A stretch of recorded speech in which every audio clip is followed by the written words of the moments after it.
नमस्कार, बहुत स्वागत है आप सभी का। मैं हूं आपके साथ नैना यादव, लेकर हाजिर हूं हमारा खास शो पूछता है इंडिया। और पाकिस्तान के सबसे ताकतवर शख्स आसिम मुनीर, जो शायद ऑपरेशन सिंदूर और कारगिल वॉर समेत तमाम पिछली बड़ी लड़ाइयों का अंजाम भूल गए। वो शायद ये भी भूल गए कि पाकिस्तान आज किस बदतर हालात से गुजर रहा है। Asim Munir chief of defence forces बने, यानी सीडीएफ का पद संभालने के बाद ही रावलपिंडी में गार्ड ऑफ ऑनर उन्हें दिया गया। इस दौरान उन्होंने संबोधित करते हुए जिस भाषा का, जिन शब्दों का इस्तेमाल किया, उससे उनकी बौखलाहट साफ तौर से नजर आई। इसमें आसिम मुनीर ने भारत को गीदड़ भभकी दी और कहा कि भविष्य में पाकिस्तान पर कोई हमला होता है तो उसका जवाब पहले से ज्यादा तेज होगा, कड़ा होगा। वो ये भी कहते हुए नजर आए कि भारत को किसी गलतफहमी में नहीं रहना चाहिए। ऑपरेशन सिंदूर का जिक्र मुनीर ने किया और कहा कि इस दौरान पाकिस्तान की सेना और आम लोग जो धैर्य और सहनशीलता से काम कर रहे थे, वो तस्वीर भी हमने देखी। मुनीर शायद भारत से मिली हार को भूल गए हैं, वो सर्जिकल स्ट्राइक भूल गए हैं, वो एयर स्ट्राइक को भूल गए हैं, ऑपरेशन सिंदूर को भी शायद वो भूल बैठे हैं। अपने संबोधन में उन्होंने अफगानिस्तान की तालिबान सरकार को चेतावनी भी दे डाली। आसिम मुनीर ने तालिबान सरकार को चेतावनी देते हुए कहा कि उन्हें टीटीपी और पाकिस्तान सरकार में से किसी एक से ही बेहतर रिश्ते रखने चाहिए।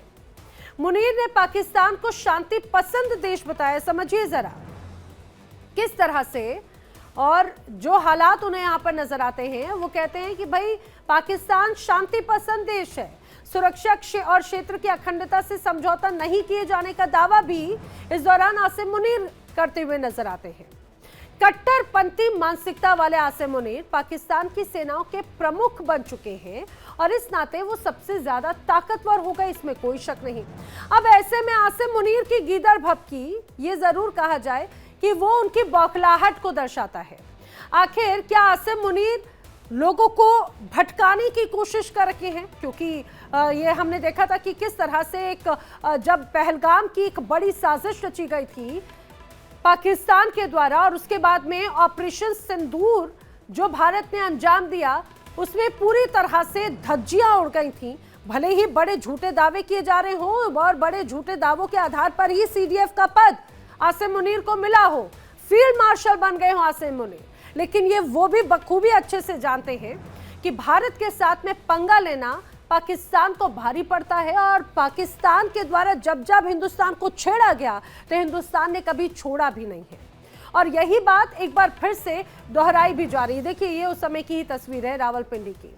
आसिम मुनीर सीडीएफ बने हैं, चीफ ऑफ डिफेंस फोर्सेस, और इस दौरान उसके बाद में उनका संबोधन अपनी, ये कहा जाए कि विकास की बातें, तमाम रणनीतियों का जिक्र नहीं, बल्कि इस दौरान भारत भारत और भारत, ये सीधा सीधा फोबिया एक तरह से दर्शाता है आसिम मुनीर का, सीधा सीधा दर्शाता है उनकी बौखलाहट का अंदाज। ऐसे में बड़े सवाल जरूर खड़े होते हैं।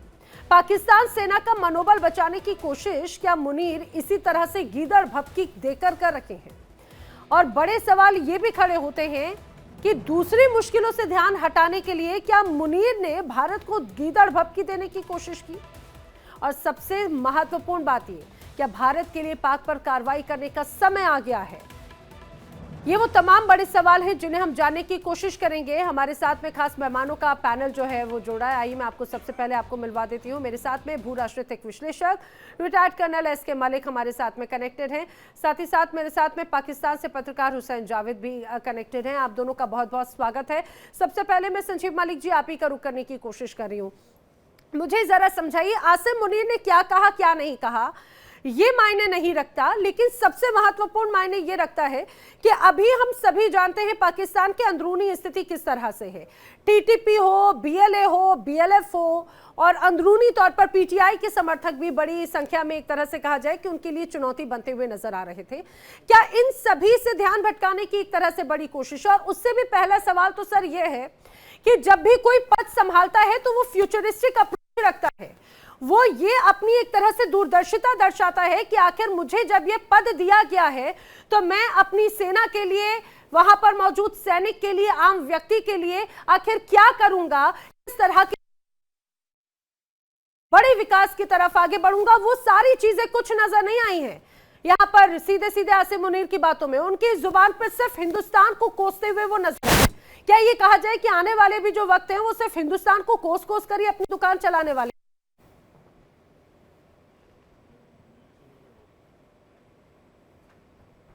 सर प्लीज अपना ऑडियो अनम्यूट कर लीजिएगा। हाँ, am I audible ma'am? Yes yes sir. Okay, नमस्कार, जय हिंद, और हुसैन भाई को भी मेरा नमस्कार। नैना जी देखिए, पाकिस्तान के जब से वो सीडीएफ बने हैं, उन्होंने अपनी पूरा आर्म फोर्सेस का रिस्ट्रक्चरिंग किया है, अपनी गवर्नमेंट के साथ मिलकर किया है। रिस्ट्रक्चरिंग करने में कोई तकलीफ नहीं है किसी भी देश को, अपनी आर्म फोर्सेस का सभी लोग अपने हिसाब से उसकी स्ट्रक्चरिंग को करते रहते हैं। बात यह है कि जिसको मैं देखता रहा हूं, पिछले दिनों भी आपसे बात करता रहा हूं, इनफैक्ट हुसैन जावेद साहब भी उस दिन मेरे साथ थे डिबेट पे। बड़ी बात यह है कि स्ट्रक्चरिंग करने के साथ साथ उन्होंने साथ साथ जो 27th अमेंडमेंट है उसके साथ जो उनको असीमित पावर आई हैं उस पर शक खड़ा होता है। वो अपनी देखिए अपनी आर्मी का भला करें, दुख करें, सब कुछ करें, वो हमारी तरफ से हमें कोई फर्क नहीं पड़ता।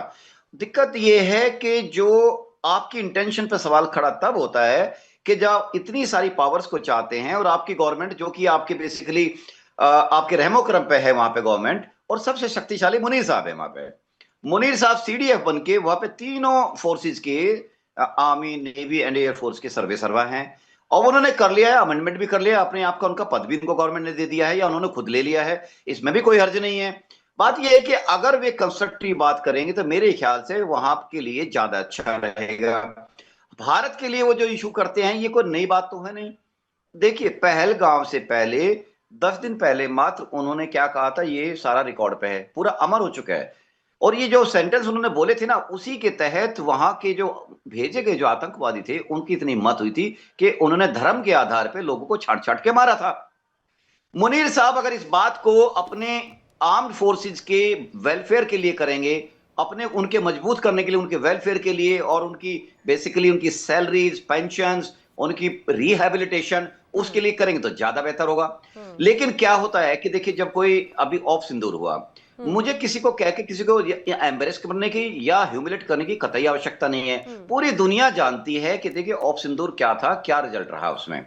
मैं किसी को अपनी बात ऐसे शब्द नहीं कर सकूंगा भाई मैं पैनल को भड़का दूं, लेकिन मैं इतना जरूर कहता हूं कि देखिए उसकी सच्चाई से मुनीर साहब अपने लोगों को एक स्क्रीन तो देंगे ना। वो स्क्रीन ये है कि उनको वहां पर जो एक रेटरिक चलता है, वहां पर जो एक ब्रेन वॉशिंग लोगों की चलती है, देखो पढ़े लिखे लोग तो जानते हैं सच्चाई क्या है, ठीक है, वो अपने देश का बचाव करेंगे आके मीडिया में, लेकिन वहां पे जो आम जो लोगों के बीच में है वहां पे एक पूरा पूरा ब्रेन वॉशिंग सिस्टम चलता है कि हमने ये किया, हमने वो किया, हमने ये किया, इंडिया के 12 मार दिए, 14 मार दिए, 16 मार दिए, फाइन, वो चलता है ऑपरेशन का। दिस इज साइक ऑप्स चलते हैं ऑपरेशन में।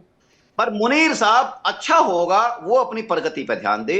देखिए अब ऑपरेशन सिंदूर से थोड़ा सा पहले जाइए नैना जी, आए दिन पाकिस्तान की इकोनॉमी की बदहाली की बातें होती थी और ये बड़े टॉपिक डिस्कशन होते थे, और वहां पर कभी आईएमएफ, वर्ल्ड बैंक और वहां की ये सब चीजों को लेकर, मॉनेटरी इश्यूज को लेकर सारे इश्यू डिस्कस होते थे।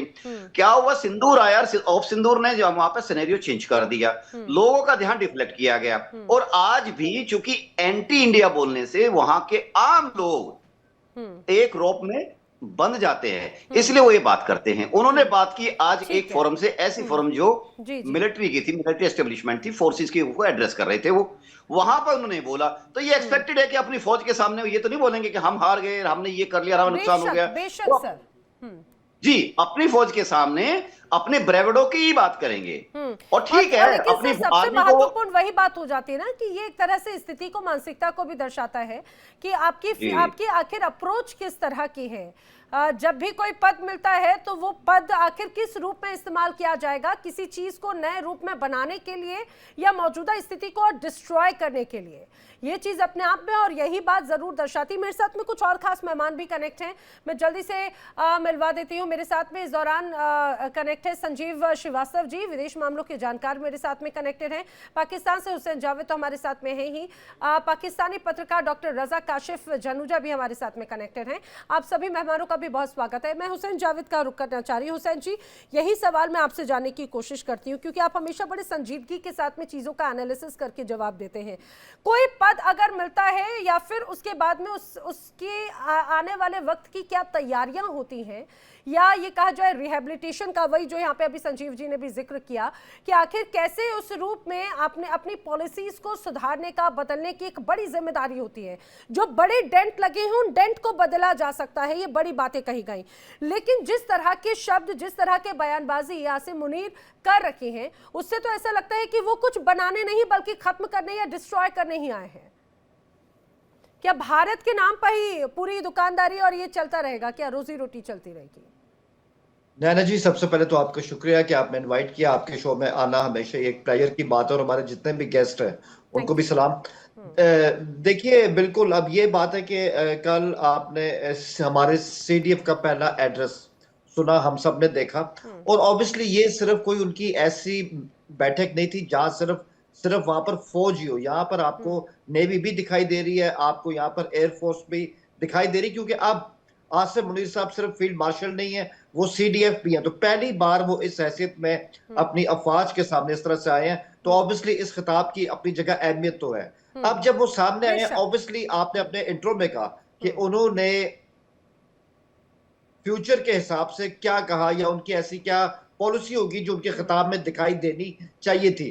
तो मैं तो यही कहूंगा कि देखें, 2025 को सामने रखते हुए इसमें जो एक इम्पैक्ट आया है इस पूरे साउथ एशिया के अंदर, उनकी स्पीच बिल्कुल उसके ऐन मुताबिक थी। अब आप देखिए, इसी साल जो हुआ है वो उसे आप मिशन सिंदूर कहते हैं, हम उसको मार्का हक कहते हैं। ऑब्वियसली ये सबसे जो है वो फ्रेश फेज है जो इंडिया ने भी देखा है और पाकिस्तान ने भी देखा है। और ऑब्वियसली कल अगर उन्होंने ये कहा है कि हम इंडिया को भी ये इस तरह से कहना चाहते हैं कि वो मैली आंख से पाकिस्तान को ना देखे, साथ ही एक सांस में उन्होंने ये भी कहा कि अगर इंडिया की जानिब से कोई एडवेंचर किया गया तो ये जो अगर है इसकी भी एक बहुत अहमियत है कि पाकिस्तान अमन भी चाहता है, हम सिर्फ जंग नहीं चाहते हैं। और ऑब्वियसली देखें, उनके खिताब के पीछे कुछ ऐसा बैकग्राउंड भी है।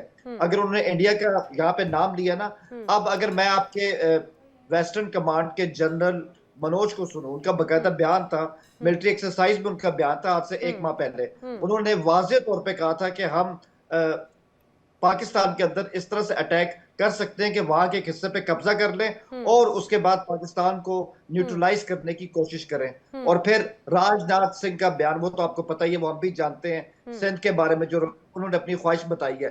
तो ये तमाम चीजें जो ना, ये ऑब्वियसली पर हमें भी आराम से यहाँ बैठने तो नहीं देंगी, हमें भी यहाँ पर बिजी होना पड़ेगा। मुझे एक बात बताइए, अच्छा मुझे एक बात बताइए, सबसे महत्वपूर्ण बात ये कि अभी मौजूदा स्थिति में आप ये बखूबी जानते हैं, भले ही आप इस कैमरे पर स्वीकार करें या नहीं करें हुसैन भाई, लेकिन ये बात आप भी बहुत अच्छे से जानते हैं कि पिछले कुछ वक्त में चाहे बात केपीके की हो, चाहे बात बलूचिस्तान की हो, सिंध प्रांत की हो, या फिर खुद इस्लामाबाद सेंटर पोर्शन में भी कैसे बड़े स्तर पर बड़ा विद्रोह नजर आया। केपीके के तो सीएम तक को वहां के लोगों ने कुछ नहीं समझा, वहां की सेना ने उनको सीएम तक की हैसियत नहीं दी, जिस तरह से उनके साथ में बर्बरता की गई थी।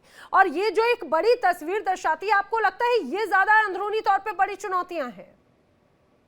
देखें, जो आपने केपीके के सीएम का जिक्र किया, वो एक तरह का सियासी एंगल है। मेरे ख्याल में उसका सीडीएफ से कोई इस तरह से डायरेक्ट आज के वक्त में तो सेना और सियासत, आज के वक्त में क्या ये तो ऐसा लगता है चोली दामन का साथ है पाकिस्तान और सरकार और सेना का। ऐसी टेंशन है, इसमें शक नहीं है, मैं आपकी बात से इनकार नहीं कर सकता। जो बात फैक्ट है कि कहीं ना कहीं इस तरह की टेंशन तो है, लेकिन उसको ये कहना है कि डायरेक्ट ये आर्मी और पीटीआई जो है इससे मुल्क की सालमियत को कोई खतरा हो गया, मैं ऐसा कुछ समझता नहीं हूं। और उसमें मैं एक ही लाइन कहूंगा, आने वाले दिनों में आप इसमें देखेंगे कि आपको इसमें बर्फ जो है वो पिघलती हुई दिखाई भी देगी। एक लाइन मैं आपकी इजाजत से यहाँ पर कहना चाहता हूँ। देखें, आपने सीडीएफ की स्पीच का हवाला दिया ना, उनकी जो स्पीच थी वो हमारा जो एक फ्यूचर का प्रोस्पेक्ट है उसके हवाले से भी थी। उन्होंने खुद कहा कि वो क्या चाहते हैं, वो चाहते हैं कि जो हमारी आर्म्ड फोर्सेस हैं उनकी जो कैपेसिटी है उसमें इजाफा हो, हमारी जो स्ट्रेटजी है उसको जो आज का दौर है उसके मुताबिक होना चाहिए। और सबसे अहम बात, jointness among all armed forces, ये हमारा सबसे पिवटल पॉइंट है। और सीडीएफ इसके बारे में मुकम्मल तौर पर फोकस भी है। ठीक है, लेकिन बड़ी बात तो यही हो जाती है कि टीटीपी और आसिम मुनीर, आखिर उनकी दोनों की मानसिकताओं में डिफरेंसेस क्या हैं, ये भी, इस पर भी मैं आगे जरूर चर्चा करूंगी। लेकिन मैं जल्दी से अब संजीव श्रीवास्तव जी का रुख करना चाह रही हूँ। संजीव जी, यहीं पर जो हुसैन जावेद जी बात कह रहे हैं कि भाई ये एक तरह से उनका ये कोई भी सेना प्रमुख होता है, ये उसकी शैली होती है जोश भरने की, अपनी टीम को और भी ज्यादा आगे बढ़ाने की, उत्साह भरने की। लेकिन आखिर ये कैसा उत्साह है? अगस्त 2025 में उन्होंने एक बड़ा, जब वो विदेशी धरती पर मौजूद थे, पाकिस्तान से बाहर थे, तो उन्होंने अगस्त 2025 में बाकायदा न्यूक्लियर पावर की बात कही थी। उन्होंने कहा कि हम तो डूबेंगे, आधी दुनिया को भी साथ में ले डूबेंगे। और इतना ही नहीं, बल्कि हिंदुस्तान को भी उन्होंने कई बार न्यूक्लियर और इकोनॉमिक थ्रेट्स दिए। तो आपको लग रहा है कि अभी ये जो मौजूद है, ये किस तरह की भाषा है? डिस्ट्रॉइंग भाषा है, बनाने की भाषा है? ठीक है, हिंदुस्तान नहीं, कम से कम पाकिस्तान के लिए कुछ पॉजिटिव अप्रोच रखी जा सकती थी।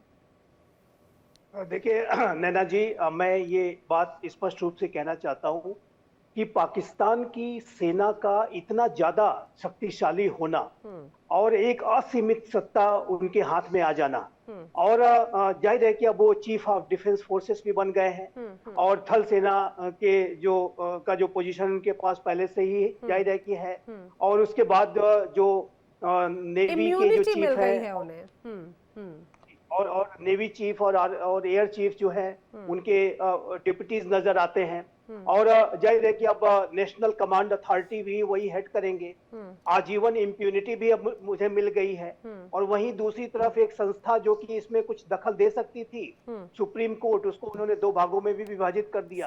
और जाहिर है कि ये जो पाकिस्तान के अंदर के ये घटनाक्रम है, ये पाकिस्तान में तो तानाशाही सेना पहले से करती ही थी, लेकिन इसको कहते हैं टोटलिटेरियन स्टेट, जिसको कहते हैं सर्वाधिकारवादी शासन। अच्छा। एक व्यक्ति, एक संस्था के अंदर जब इतनी ज्यादा असीमित शक्तियां आ जाएं, तो जाहिर है कि उसको ही कहते हैं टोटलिटेरियन सिस्टम। और एक बात मैं लॉर्ड एक्टन की बात में उनका कोट में कहना चाहूंगा, power corrupts but absolute power corrupts absolutely. ये बात जो है हम जो है हमेशा सुनते हैं, और ये जो एब्सोल्यूट पावर सेना के हाथ में आना, ये पाकिस्तान के भविष्य के लिए अच्छा नहीं है। मैं ये बात स्पष्ट रूप से कहना चाहता हूँ। उनके जो वहाँ की जो जमहूरियत के जो नेता हैं, चाहे वो इमरान खान हो, चाहे वो शहबाज शरीफ हो, चाहे वो कोई भी वहाँ की जमहूरियत की पार्टी हो, किसी के लिए वहाँ पे अच्छा नहीं है कि सेना के हाथ में इतनी असीमित शक्ति आ जाए कि वो सेना कुछ भी करने के लिए कुछ भी कर सकती है, और अपने इशारों के आधार पर 27th अमेंडमेंट भी पास करा लिया।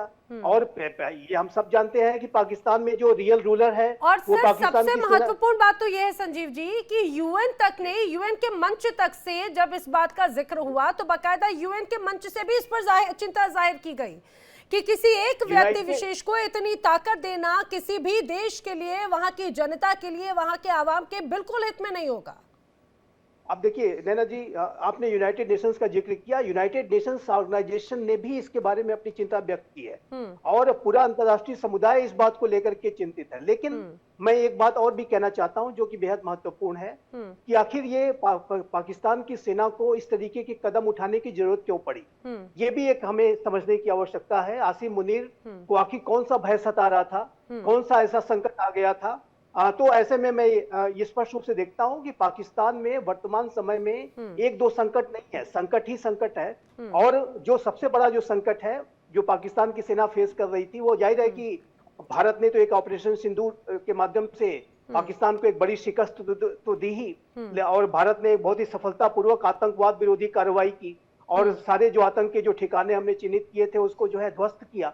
लेकिन जो पाकिस्तान की सेना को सबसे बड़ा जो चैलेंज मिल रहा है, वो है तहरीके तालिबान पाकिस्तान जैसे आतंकी संगठन का। और ये जो तहरीके तालिबान पाकिस्तान है, या बलूच लिबरेशन आर्मी है, बलूच लिबरेशन फ्रंट है, ये सीधा सीधा पाकिस्तान की सेना को टारगेट करते हैं, पाकिस्तान की पुलिस फोर्सेस को टारगेट करते हैं, आर्मी के जो है काफिलों पर हमले करते हैं, ट्रेनें अगवा कर ली जा रही हैं, और उन ट्रेनों में ट्रेवल कर रहे जो सेना के जो अधिकारी हैं, जो सेना के जवान हैं, उनको जो है ब्रूटली उनको मर्डर करते हैं। और उसी के साथ साथ जो आप देखिए तो खैबर पख्तूनख्वा में लगातार बड़े से बड़े हमले ये जो तहरीके तालिबान कर रहा है, क्योंकि तहरीके तालिबान का पाकिस्तान का जो लक्ष्य है वो पूरे पाकिस्तान में कट्टर शरिया ला लागू करने का है। पूरे पाकिस्तान में जो है जाहिर है कि वो उसी तरीके का शासन देखना चाहते हैं जैसा कि अभी तालिबान अफगानिस्तान में कर रहा है, पूरे पाकिस्तान का तालिबानाइजेशन करना चाहते हैं। और ये पाकिस्तान की सेना के जनरल्स को अभी तक ऐसा लगता था कि हमारी स्किन्स को कोई टच नहीं कर सकता, अजी हमें कोई छू नहीं सकता। अब टीटीपी तो आपके ऊपर सीधे सीधे हमले कर रहा है। टीटीपी ने आपको बड़ी क्षति पहुंचाई है। 2025 का अगर आप आंकड़ा उठा के देख ले नैना जी, तो पाकिस्तान की सेना के जितने मतलब जो इनके जवान और जितने भी अधिकारी हैं, सबसे ज्यादा कैजुअलिटीज 2025 के वर्ष में हुई हैं। हाँ, भले ही वो इसे स्वीकार करें या ना करें सर, लेकिन ये अपने आप में आंकड़ा बड़ा गंभीर हो जाता है। और मैं अपने दर्शकों को ये जो महत्वपूर्ण पॉइंट है, इसने पाकिस्तान की सेना के अंदर बहुत सारे भय पैदा कर दिया और वहां पे बैंकरप्सी की स्थिति तो लगातार बनी हुई है, राजनीतिक रूप से अस्थिर है। तो ऐसे में पाकिस्तान की सेना के बारे में एक बात, अंतिम बात मैं कहना चाहता हूं कि देखिए, पाकिस्तान के जो सेना के जो जनरल्स हैं, ये सिर्फ आसिम मुनीर की बात नहीं है, पहले भी ऐसे सारे जनरल्स रहे हैं। वो भारत का भय दिखा करके वो अपने भय को दूर करने की कोशिश करते हैं। भारत का हवा दिखा करके, भारत का फोबिया दिखा करके, अजी भारत ये करेगा तो हम ये कर देंगे, हम ये करेंगे, वो करेगा तो हम ये कर देंगे, अपनी जो कुर्सी को बचाने की जो कोशिश है। सबसे महत्वपूर्ण बात यही है, मुझे लगता है कि किसी भी देश का कोई भी सैनिक, चाहे वो पाकिस्तान हो, चाहे वो हिंदुस्तान हो या कहीं का भी, और आपके उससे, क्योंकि किसी व्यक्ति विशेष से कभी लड़ाई नहीं होती, दरअसल उस मानसिकता के साथ में जंग होती है, और जंग लड़ता हमेशा सैनिक है और क्षति भी हमेशा उसकी या आम व्यक्ति की होती है। लेकिन सबसे महत्वपूर्ण बात यही है कि अगर जिसकी भी जान जाती है वो बड़ा दुखद होता है। डॉक्टर रजा काशिफ जनुजा, जो यही बात अभी संजीव जी ने कही कि 2025 में सबसे ज्यादा कैजुअलिटीज जो हुई हैं वो इस दौरान नजर आती हैं। लेकिन सबसे महत्वपूर्ण बात यह है कि आखिर उसको कंट्रोल करना या फिर और आक्रामक होना और भड़काऊ भाषण देना और भड़काने वाली बातें करना, ये आखिर किस रूप की मानसिकता को या आगे की क्या प्लानिंग दर्शाता है? ये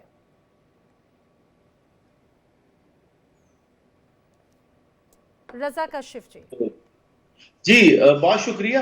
बुनियादी बात अगर हम करें, बेसिक चीज ये है कि ये कह देना तो बहुत आसान है कि general Asim Munir field marshal जो है वो अगर बात कर रहे हैं इंडिया की, तो मुझे एक बात बताएं, एक आर्मी चीफ, एक फील्ड मार्शल जो सीडीएफ हैं, वो लाजिम है वो इंडिया की बात करेंगे, क्योंकि सेना है ना, सेनापति सेना की बात करेगा, जंग की, युद्ध की बात करेगा।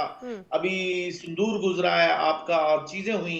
तो हाँ, पाकिस्तान में जो इलेक्शन होते हैं उनमें इंडिया की बात नहीं हो रही थी। पॉलिटिकल पार्टीज इलेक्शन में ये नहीं कह रही होती कि इंडिया पे हम ये कर देंगे वो कर देंगे, लेकिन इंडियन इलेक्शनों में होती हैं बातें, जो भी है मुखालिफ को इंडियन एजेंट साबित कराएं। डॉक्टर रजा काशिफ, पीटीआई तो ये आरोप ही लगाती है जो मौजूदा सरकार है, भाई वो तो एक तरह से धोखाधड़ी करके ही सत्ता में आई। कितने फेयर इलेक्शंस हुए हैं? नहीं, एक बात बताएं कि हाँ, ये बड़ी अच्छी बात आपने तो प्रोपेगेंडा चलाया जाता है, हर बार तो जम्मू कश्मीर का जिक्र किया जाता है, पीओके की जनता को आप लोग बार बार, बलूचिस्तान की जनता को सरकारें या पार्टियां ये बड़े ऐसे कहा जाए कि बड़े सब्ज़बाग दिखाते हैं कि हम आपके साथ में, हम आपको ये देंगे वो देंगे, आपका बहुत भला करेंगे, लेकिन वहां पर जनता खून के आंसू रो रही है भाई कि आखिर ये क्या कर दिया हमने। हम वो बार बार चीख चीख कर कहती है, लेकिन ना सेना सुनती है ना सरकार सुनती है। कौन से फेयर इलेक्शंस की बात कर रहे हैं आप रजा काशिफ जी? अच्छा जी, दो बातें करूं। जब प्रोपेगेंडा की बात की, तो प्रोपेगेंडा की टाइप्स होती हैं, किस्में होती हैं। प्रोपेगेंडा सिर्फ सादा नहीं होता, व्हाइट, ब्लैक, ग्रे, 3 किस्म के होते हैं। अगर कोई व्हाइट प्रोपेगेंडा कर रहा है तो वो कर सकता है, वो व्हाइट जेन्युइन होता है। अच्छा, दूसरी बात मैं करूं कि पीटीआई के हालात क्या हैं। ये तो इंडियन मीडिया पिछले हफ्ते 2 हफ्ते लगा रहा कि इमरान खान से मिलने बहनों को नहीं दे रहे, पता नहीं दुनिया में नहीं रहे इमरान खान, अफगानिस्तान से इशू उठा। फिर एंड में क्या हुआ, इमरान खान से जब मिलने गए तो फिर वहां से ट्वीट्स निकली, फिर वो पाकिस्तानी सेना पे, पाकिस्तान के आर्मी पे तनकीद की गई, क्रिटिसाइज किया गया। फिर उसके नतीजे में फिर वहां से भी आया कि देखें ये चीजें हो रही हैं। तो मैं तो ये समझता हूं कि पीटीआई की ये सारे ट्रोल, सब चीजों के पीछे तो इंडिया का हाथ तो है। और आपको खुशी होती है कि जब पाकिस्तान की एक पॉलिटिकल पार्टी जाके खड़ी हो जाए पाकिस्तान आर्मी के सामने, फौज के सामने, सेना के सामने। पता है तो ये रजा तो आप काशिफ बड़े जी, सक्सेसफुल दो हो गए ये चीज, करवा एक के। तो आप क्योंकि प्रोपोगेंडा आपकी तरफ से हमेशा चलाया जाता है तो आपको उसके अलग अलग ऑप्शन जरूर पता है, व्हाइट, ग्रे, ब्लैक, XYZ सारे कलर्स, आप प्रोपोगेंडा के सारे रंग जानते हैं, प्रोपोगेंडा कैसे करना है, कैसे चलाना है। और रही बात अगर आप पीटीआई, अब आपको पीटीआई इतना खटकने लगी क्योंकि वो ये कहा जाए आसिम मुनीर के खिलाफ में आवाज उठा रही है। यही तो बात हो जाती है, जिसने वहां के आपको, जो आपका सेना अध्यक्ष हो, उसके खिलाफ अगर सवाल खड़े कर दिए तो आप उसको सीधे देशद्रोह तक कह देते हैं। आपने उस बेचारी पूरी पीटीआई कार्यकर्ता, पीटीआई के नेताओं पर आपने एक तरह से उनके ऊपर प्रश्न चिन्ह खड़े कर दिए। भाई इतनी इनसिक्योरिटी रजा काशिफ जी। हाँ जी, इनसिक्योरिटी असल में जब इंडियन चैनल्स बैठ के, इंडियन मीडिया ने एक ब्लैक प्रोपेगेंडा शुरू किया कि इमरान खान नहीं रहे रंग पर आ गए, दुनिया में, ओफो जी, तो वहीं से हुआ ना। फिर जब उनकी मीटिंग करवा दी गई बहनों से, फिर वो सब कुछ आया। और क्या था, पीटीआई ऐसा लग रहा था कि कांग्रेस की जबान बोल रही थी। और जिस तरह कांग्रेस में संजीव जी, इंदिरा गांधी, अब देखिए बड़ा दिलचस्प है, देखिए पहले पीटीआई आ गई, फिर उसके बाद में ब्लैक, व्हाइट, ग्रे कलर आ गया, अब कांग्रेस भी आ गई बीच में। अरे कुछ तो छोड़ दीजिए रजा काशिफ जी, कुछ तो छोड़ दीजिए। संजीव जी भी कुछ कह रहे हैं, ऑडियो अप करना सबका। देखिए ये जो रजा काशिफ साहब जो हैं, ऐसा लगता है कि ये मुनीर साहब की भाषा बोल रहे हैं, हाँ। मुनीर की भाषा में बात कर रहे हैं। और जबकि ये इंटेलेक्चुअल हैं, ये पत्रकार हैं, इनको तो चाहिए कि ऐसे विचार रखें कि जरा पाकिस्तान की आवाम की भी कुछ बात हो जाए। अब तो सिर्फ सेना की ही बात किए जा रहे हैं। अरे सेना तो ऑलरेडी बहुत सत्ता में, बहुत शक्तियां मिल गई हैं, उसको और अधिक शक्तिशाली आप क्यों बनाना चाह रहे हैं? ऑलरेडी उसके पास आपको डिफेंड करने की जरूरत नहीं है। वो सेना अपने आप पहले ही से उसने सारे नियम कानूनों को तोड़ करके असीमित सत्ता हासिल कर ली है, वो सर्वाधिकारवादी शासन में है। तो ऐसे में थोड़ा आवाम की भी बात कर लीजिए। नहीं, लेकिन रजा काशिफ जी एक और बात का जरूर जवाब दीजिएगा, क्योंकि ये जो पूरा ये जो बड़ी एक इम्यूनिटी दी है ना, पीटीआई का बार बार जिक्र कर रहे हैं, पीटीआई या फिर वहां के पीटीआई के तमाम कार्यकर्ता, समर्थक, पाकिस्तान की आवाम इसे संवैधानिक तख्ता पलट कह रही है। हमेशा से तो सेना के हाथ में कमान इस संवैधानिक तख्ता पलट कह रही है। ये बात अलग है कि आप जहां बैठ के बात कर रहे हैं, आपका भय भी हम समझते हैं, और आप जो है लेकिन आपका भी जिम्मेदारी भी कुछ बनती है। तो एक सादे लहजों में आप कुछ ऐसी भी बातें करें कि जिससे कि जनता का भी कुछ भला हो जाए। सेना तो अपने आप को भला करने में ही लगी हुई है, और आपका भी हित थोड़ा हो जाए और आवाम का भी थोड़ा हित हो जाए, उसके बारे में भी थोड़ा सोचिए। जी, बड़ी अच्छी बात उन्होंने की। अच्छा, मुझे तो इन्होंने कह दिया मजे से कि आप पाकिस्तान की सेना की बात करते हैं, तो पाकिस्तान की सेना की बात करूंगा ना, इंडिया की सेना की बात तो नहीं करूंगा। आप तो ऐसा लगता है कि राव वालों ने, मेरी सुन लेना, आवाम की बात, अच्छा आप सुनेंगे नहीं, सेना की ही बात मत कीजिए, आवाम की बात कीजिए, अपने देश की आवाम की बात कीजिए, जहाँ पे भूखमरी, बेरोजगारी, हर तरह की हिंसा, उत्पात, जो सारी स्थितियां दिख रही है, युद्ध की जैसी जो स्थिति है, बोलिए रजा काशिफ जी, आपकी आवाज बिल्कुल स्पष्ट आ रही, बोलिए। उसके ऊपर पर्दे डालने की कोशिश संजीव जी बात सुन लेते हैं एक बार। जब पंजाब के लोग बलूचिस्तान जाते हैं तो बलूच लोग पंजाबियों पर हमले कर दे रहे हैं। बताइए, अब ये गृह युद्ध नहीं है तो और क्या है? अब घोषित रूप से उसी तरीके से आपको हर वक्त जो है इंटरनेशनल मॉनेटरी फंड में जाना पड़ता है। उसके बारे में बात कर लें तो थोड़ा मैं भी वो जान लेती हूँ। संजीव जी एक बार जवाब सुन लेते हैं रजा काशिफ का। रजा काशिफ जवाब दें। नहीं, ये तो मेरी सुन ही नहीं रहे थे। मुझे लग रहा है कि ये कोई रा के एजेंडे पे बैठे हुए। रा को तो मैं वैसे भी रावण ही कहता हूँ, मतलब मैं बात कर रहा हूँ। रजा काशिफ, पता है रावण बहुत विद्वान था। ISI की भी भाषा बोल रहे हैं, अभी तो सेना की भाषा बोल रहे थे, अब ISI की भी भाषा बोल रहे हैं। क्या बात कर रहे हैं? इंडिया में तो अब आप देखें ना, इंडिया के इशू तो ये है ना, कल से क्या चल रहा है। ये जो आपका जो ये बातचीत करने का जो तरीका है, यही कारण है कि पाकिस्तान में जमहूरियत का जो रसातल में पहुंच चुकी है। सेना ने तो उसको रखा ही है, आपको जिम्मेदारी बनती है, ये आपकी भी जिम्मेदारी बनती है। रजा काशिफ के बात सुन लेते हैं। हाँ, बोलिए रजा काशिफ।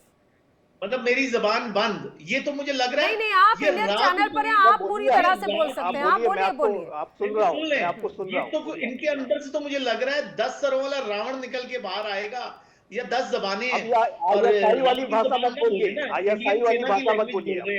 ये ISI अब राव पे आ गए। आप अभी तक तो सेना की ही बोल रहे थे, अभी अब राव पे आया हूँ। राव पे नहीं, जो ISI की भाषा बोल रहे हैं। यार तो आप मुझे ये बताएं, जो देखिए एक बात बहुत स्पष्ट है कि अगर इसी तरीके की स्थितियां रही ये तो तो बहुत पाकिस्तान दबाने का हैं। जो आने वाला जो भविष्य है, जो जहाँ कहीं भी है, तो वो बिल्कुल रसातल में ही दिख रहा है। क्योंकि इंटेलेक्चुअल्स भी वो ऐसी तो हमें भाषा में भी बात दिख कर रहा रहे है, हैं जैसे भारत का सेना जो बात करती है, जैसे नहीं आईएसआई नहीं, बात आप करती है। अरे रजा उसी काशिफ तरीके जी, से अपनी बात तो पत्रकार भी अब रखिए। बात कर रहे हैं। आपको मेरी आपको सुनते ही आपको नहीं। अगर भारत में नजर आ रहा है चौथी अर्थव्यवस्था और लगातार आप लोकतांत्रिक देश की जनता के साथ में, मैं यहाँ के अवाम हूँ, आप लोकतांत्रिक देश की जनता से बात कर रहे हैं। यहाँ पे कभी मार्शल लॉ नहीं लगा, यहाँ पर क्या नहीं, कभी इस तरह का हाँ, तख्ता पलट मैं नहीं बताऊं? हुआ, यहाँ पे किसी नहीं, मैं प्रधानमंत्री को फांसी पे की सजा नहीं दे दी गई रातों रात। जी बोलिए। नहीं, मैं बताऊं? जी भारत के ये हालात हैं कि आर्मी का मार्शल लॉ नहीं लगा, लेकिन सिविलियन मार्शल लॉ था। 52 से लेके 64 तक जो शख्स था नेहरू, वो सिविल मार्शल लॉ था। उसके अंदर वर्दी थी डिक्टेटर, सिविलियन डिक्टेटर हमने देखा है इंडिया में। जो है 77, आपके सामने इमरजेंसी किसने लगाई? अच्छा। अरे इंडिया में कांग्रेस से बड़ा डिक्टेटर कोई गुजरा है? ये तो बीजेपी के आने के बाद चलिए, कम इंडिया से की कम मुझे बड़ा अच्छा लगा आपने इस रूप में बात की, वरना अभी तक तो मुझे लगता था सिर्फ खौफ आप पीएम मोदी से खाते हैं। लेकिन हाँ, अच्छा, ये सुनकर भी अच्छा लगा। मैं भूल गई थी कि आयरन लेडी इंदिरा गांधी तो थी ही। संजीव मलिक जी, बांग्लादेश 71 वाला किस्सा अध्याय तो वहां की सेना भी बखूबी जानती है, रजा काशिफ जी भी बखूबी जानते हैं। नहीं, वो तो आयरन लेडी कहां से हो गई? वो तो डिक्टेटर लेडी थी, आप भूल जाती हैं।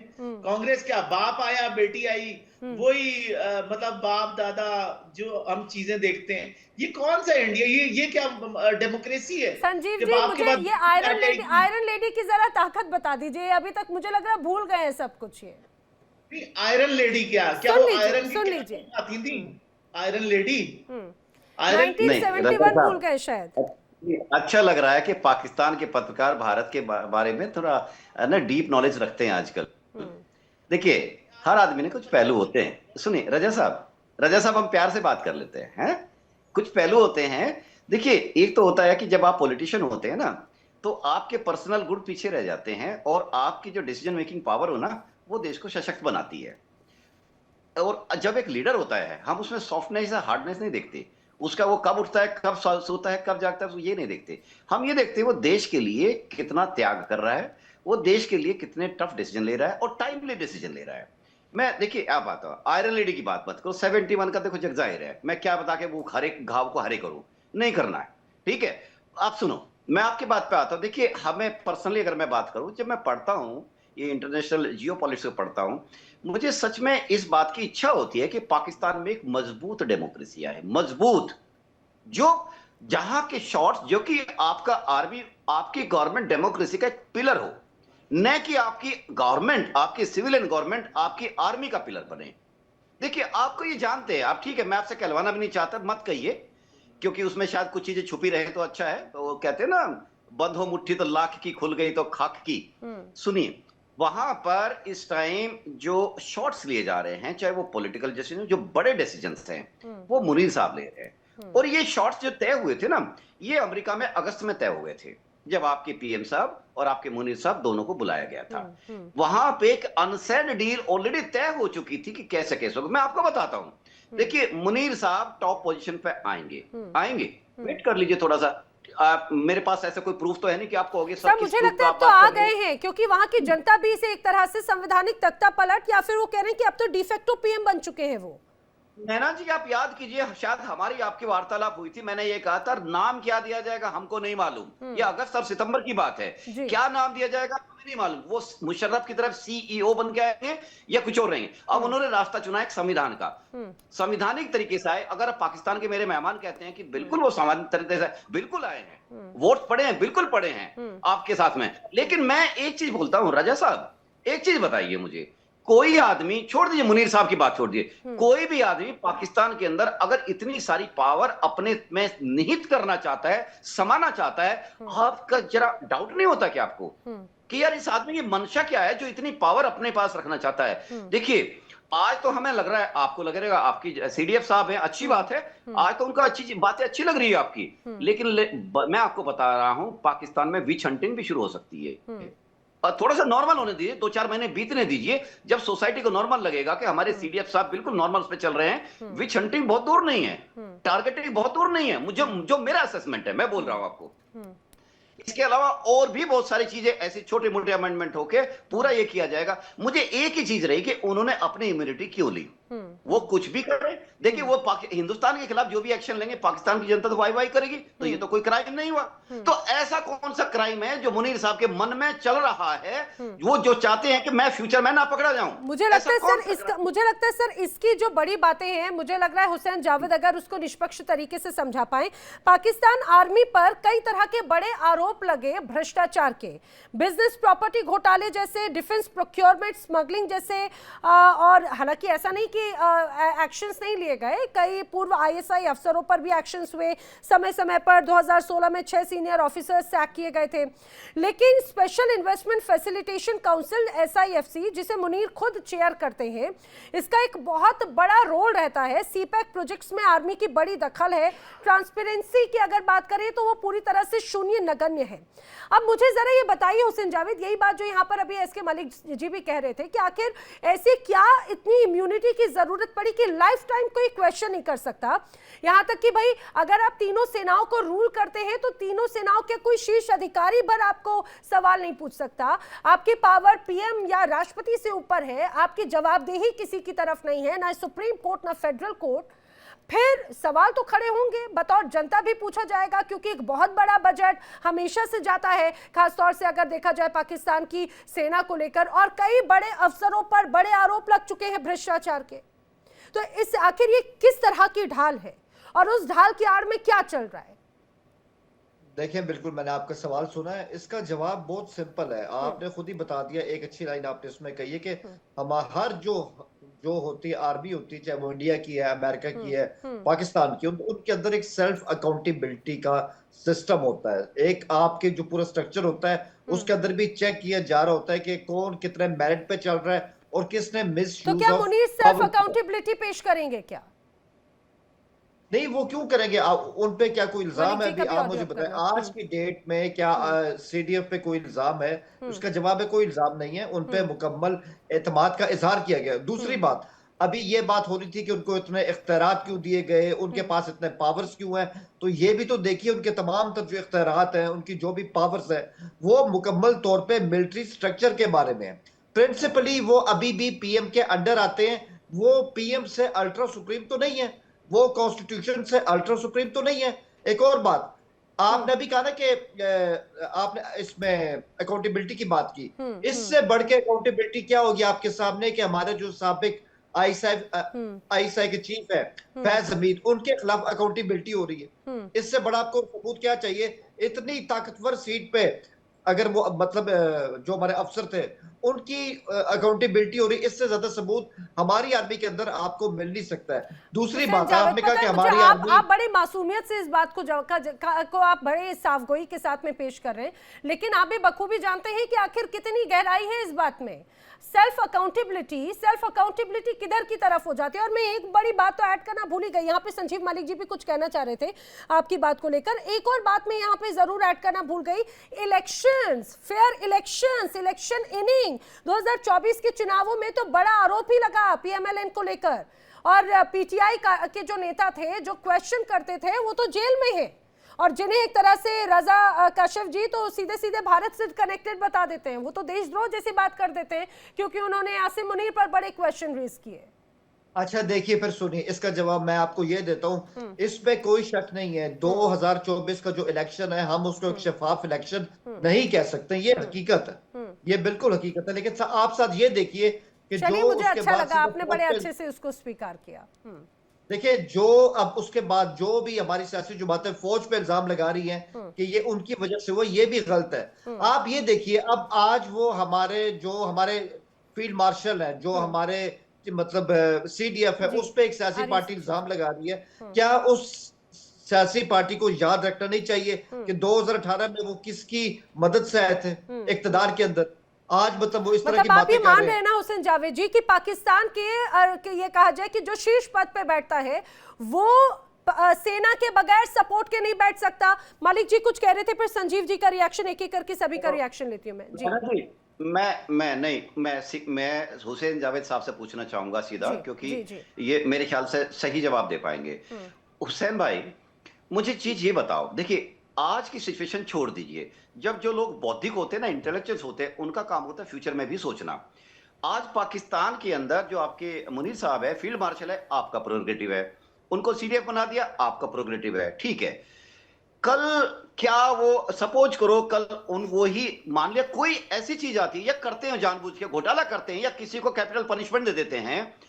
मैं एग्जाम्पल दे रहा हूं, I am not saying specific. आप मुझे बताइए क्यों नहीं वो उसके एम्बिट में आना चाहते, अपने आप को इम्यून क्यों करना चाहते हैं?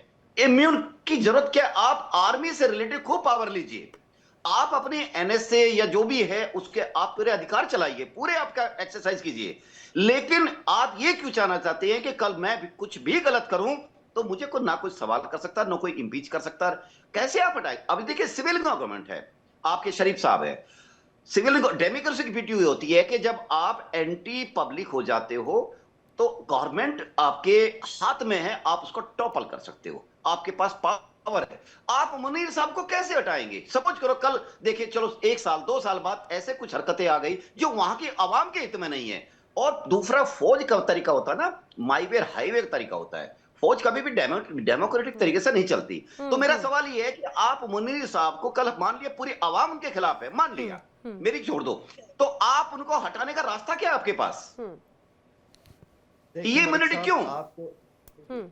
मलिक साहब, आपके सवाल का जवाब ये कि देखें, अगर हमारी पार्लियामेंट ने उनको बकायदा इस तरह से सीडीएफ बनाया, एक अमेंडमेंट के जरिए पार्लियामेंट के दोनों हाउसेस ने अक्सरियत के साथ वो अमेंडमेंट पास की, तो आपका क्या ख्याल है कि जो हमारे पॉलिसी मेकर्स हैं उन्होंने आज का सोचा है या उन्होंने कल का सोचा है? उन्होंने आने वाले 5 साल 10 साल का सोचा है कि इस वक्त हमारा मुल्क इस जियो स्ट्रेटेजिक क्राइसिस से गुजर रहा है और 2025 में वो जो क्राइसिस है वो बहुत उभर के सामने आया है। ये बात है। दूसरी बात, आप ये भी देखिए, तो मौजूदा जो सरकार है, क्या वो सिचुएशंस को हैंडल करने के लिए काफी नहीं थी? क्या मौजूदा आपके जो पॉलिसी मेकर्स हैं, क्या उन पर एक तरह से भरोसा नहीं, या वो सक्षम नहीं थे? बात तो ये भी हो जाती है, क्योंकि कट्टर विचारधारा, और आप ये बखूबी समझते हैं कि पूरी दुनिया के तमाम देशों के साथ में अच्छे टर्म्स के साथ में चलने वाली बात होती है, वो तो पूरी नगण्य हो जाती है, खासतौर से जब हम ये बड़ी तस्वीर देखते हैं। जी, अपनी बात पूरी कीजिएगा, फिर मैं संजीव जी और रजा जी करूंगा। मैं यही कहूंगा, देखिए मैं वही कहूंगा कि जो लॉ मेकर्स होते हैं ना, वो बड़े दूरअंदेश लोग होते हैं, उनकी फॉर रीचिंग अप्रोच होती है और बहुत सोच समझ के ये फैसला किया गया है। और मुझे बताएं, क्या सीडीएफ ने खुद कहा कि आप मुझे इस तरह लाइफ टाइम इम्यूनिटी दें? अब बकायदा वो अमेंडमेंट पास हुई है, ये तो वो जानते हैं, और नवाज शरीफ या शहबाज शरीफ बखूबी जानते हैं। मैं जवाब दे रहा हूँ आपको। देखें, पार्लियामेंट ने भारी अक्सरियत से उनको इम्यूनिटी दी, और ये हक शहबाज शरीफ साहब एसपीएम भी इस्तेमाल कर सकते थे, उन्होंने लेने से इनकार किया। इस बात को याद रखिए, ऐसा नहीं है कि उनको ये हक नहीं मिल रहा था, उन्होंने अपनी मर्जी से उसको नहीं कबूल किया। तो ये बात है कि उनकी अपनी मर्जी है, हर एक की अपनी मर्जी होती है। हम इस ओहदे को देखें, CDF, field marshal, chief of army staff, इसको बहुत करके रखना चाहते हैं, क्योंकि हम जिस एनवायरनमेंट में रह रहे हैं ये बहुत ज्यादा हॉस्टाइल एनवायरनमेंट है। बड़े भोले हैं आप हुसैन जावेद जी। संजीव जी, मैंने तो राय का इज़हार किया। दो महत्वपूर्ण बातें मैं रखना चाहता हूं, मैं कहना चाहता हूं। पहली तो ये, मैं जैसे कि मैं पहले भी मैंने इसको बात को जिक्र किया था कि ये जो पाकिस्तान में 27th अमेंडमेंट किया गया है, और जो एक टोटलिटेरियन जो सर्वाधिकारवादी स्थिति में सेना पहुंच गई है, ये पाकिस्तान की सेना की गहरी डीप सीटेड इनसिक्योरिटीज को दर्शाता है। पाकिस्तान की सेना जो है अनेक तरीके के जो चुनौतियों को और भय को वो फेस कर रही थी, और अपनी सत्ता को बदस्तूर बनाए रखने के लिए और उसको कोई चैलेंज ना कर सके, उन्होंने ये जो कदम है ये उठाया है। और जाहिर है कि वहाँ की जमहूरियत एक दिखावे की जमहूरियत है। किस तरीके से मोशंस पास होते हैं, कभी किसी के खिलाफ नो कॉन्फिडेंस मोशन ला करके इमरान खान को कैसे हटाया गया था, ये पाकिस्तान की सेना पर्दे के पीछे से सब कुछ संचालित कर रही थी। इमरान खान को जब बिठाया गया था तो भी जो इलेक्शंस 2018 के हुए थे उसको भी पाकिस्तान की सेना ने ही मैनिपुलेट और रिग किया था। तो ये बात हम जानते हैं कि पाकिस्तान के जो रियल रूलर्स हैं वो पाकिस्तान की सेना ही है, और पाकिस्तान के अवाम के अंदर इस बात का भय दिखा करके कि भी कि पाकिस्तान को अगर कोई बचा सकता है तो वो सेना ही बचा सकती है। सेना अपने आप को एक सेवियर के तौर पर पेश करती है। लेकिन मुझे लगता है संजीव जी, जिस सेना प्रमुख की अगर मानसिकता ये रहे कि ये जो सेना है ये सेना भावना वाली नहीं है, अल्लाह की सेना है, वो जब अगर किसी एक इस रूप में अगर बात करते हैं, और पहलगाम को लोग क्यों नहीं भूलते, पहलगाम को लेकर बार बार क्यों लोगों के मन में जहन में बार बार वो तस्वीर सामने आती है। हमें नहीं भूलना चाहिए जो आतंकी आए थे उन्होंने धर्म पूछ पूछ के लोगों को मारा था, मौत के घाट उतारा था। संजीव जी, फिर मैं यही सवाल लेकर हाँ नैना जी, ये इस पॉइंट पे मैं आना चाहता था कि पहले तो पाकिस्तान की सेना किस तरीके से अवाम को के अंदर एक इस तरीके का खौफ पैदा करके जो है अपना शासन बनाए रखती है, और लेकिन पाकिस्तान की सेना अब सीधे सीधे चैलेंजेस का शिकार हो रही है, ये बात बहुत स्पष्ट रूप से दिखती है। दूसरा पॉइंट जो सबसे महत्वपूर्ण है वो मैं अवश्य कहना चाहता हूँ, क्योंकि फील्ड मार्शल आसिम मुनीर ने अपने इस बयान में भारत का भी जिक्र किया है, और वो भारत का भय दिखा करके पाकिस्तान की आवाम को एक डराने की भी कोशिश करते हैं और उसको भी सत्ता बनाए रखना चाहते हैं। लेकिन पाकिस्तान की सेना को, और चाहे वो कितनी भी शक्तिशाली क्यों ना हो जाए, इस बात को समझना चाहिए कि ये जो भारत है ये नया भारत है, ये बदला हुआ भारत है। देता है सर, और नए भारत में कैसे बड़ी तस्वीर भी भारत के खिलाफ रजा काशिफ तरीके की आतंक की साजिश या किसी भी तरीके की साजिश हुई, वो से बड़ा होगा, ये पाकिस्तान की सेना को समझना होगा। बिल्कुल। और ये जो भारत है, जाहिर है कि हम हर एक स्थिति के लिए तैयार है, और भारत का और ऐसी गिदड़ भक्तियों का सर फर्क भी नहीं पड़ता मुझे लगता है। लेकिन रजा कशिफ, लेकिन सबसे महत्वपूर्ण बात ये है कि ये मानसिकता को दर्शा देता है। कुछ समय पहले खुद ही बात कही गई थी कि भाई ये सेना अल्लाह की सेना है, ये जो हमारा मिट्टी भी अगर फेंक दे तो वो मिसाइल बन जाती है, वो बम बन जाती है। बड़ा हास्यास्पद था, लेकिन एक बड़ा क्वेश्चन था कि क्या ये धर्म और क्या अल्लाह के नाम पर अब लोगों को धर्म की आड़ में एक तरह से भड़काने उकसाने का काम होगा। पहलगाम भी उसी की तस्वीर है। देखिए नैना जी, एक बात कहना चाहता था। रजा जी फिर मैं आ रही हूँ। संजीव जी देखें, पहलगाम जब हुआ भी, मैं भी इंडियन चैनल्स पे ही था, मीडिया पे था, मैंने उसको कंडेम किया, बिल्कुल गलत था, वो नहीं होना चाहिए था, और टोटल वो गलत चीज थी, और पाकिस्तान की गवर्नमेंट ने भी उसको कंडेम किया, ये भी कहा कि हम आपके इन्वेस्टिगेशन में जो हेल्प होगी हम करेंगे। अच्छा, अब इंडिया, आप ये कहें कि पहलगाम में जाके आप कहें कि रिलीजन पूछा गया, तो देखें गलत हुआ ना, नहीं होना चाहिए। मैं तो कह रहा हूं आपसे, मैंने कब कहा कि वो ठीक था? मैंने उस वक्त भी उसको गलत कहा, ठीक नहीं कहा, कंडेम किया, मजम्मत की, बिल्कुल गलत कहा। मुझे आज भी लगता है कि वो गलत है।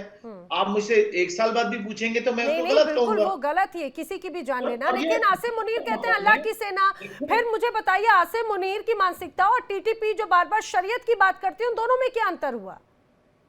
ये तो भड़काने, उकसाने, लड़ाने, मारने वाली सियासत और सोच है सिर्फ। और देखें, अगर आपका पहलगाम पे हमने तो, पाकिस्तान ने एज ए स्टेट भी इसको कंडेम किया, अगर आप ऑपरेशन सिंदूर करने नहीं जाते, ये युद्ध नहीं होती, जंग नहीं होती, पाकिस्तान इंडिया में नहीं होता, तो आप कह रहे हैं आपको ये एतराज है। 10 दिनों तक डिप्लोमेटिक चैनल पे ही बातचीत हुई थी, डिप्लोमेटिक चैनल से ही बाकायदा बातचीत हुई थी, मौके कई बार दिए, हर बार दिए, लेकिन उसके बाद में आखिरकार पाकिस्तान जब नहीं समझा, तब उसके बाद में उसको उसी के तरीके से जवाब देना पड़ा ना।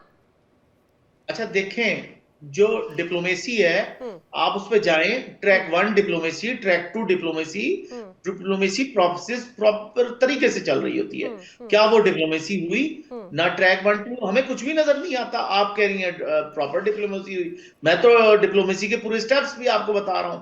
कोई इस तरह से नहीं, कलर्स, आपको प्रोपेगेंडा कलर्स, आपको सारी चीजें पता है, लेकिन आप बड़े मासूमियत के साथ में मौजूदा स्थिति जो है वो नहीं समझ पा रहे। आप अभी बड़ा अमेरिका की तरफ से झुंझुना पकड़ा दिया गया और ये कहा जाए रिमोट कंट्रोल दे दिया गया सीधे सीधे न्यूक्लियर ताकत का, और ऐसा लगता है कि सब कुछ एकदम वाह वाह वाह वाह। अभी कुछ दिनों के बाद में यही तकलीफ, जब वही अमेरिका एक बार फिर से पूरा खून निचोड़ लेगा, तब उसके बाद में और तकलीफ होगी। लेकिन सबसे महत्वपूर्ण बात है, गीदड़ भपकी बार बार जो दी जाती है उसका मुंह तोड़ जवाब भी दिया जाता है। वक्त इतना ही था, आप सभी मेरे साथ चर्चा में शामिल हुए, आप सभी का बहुत बहुत धन्यवाद।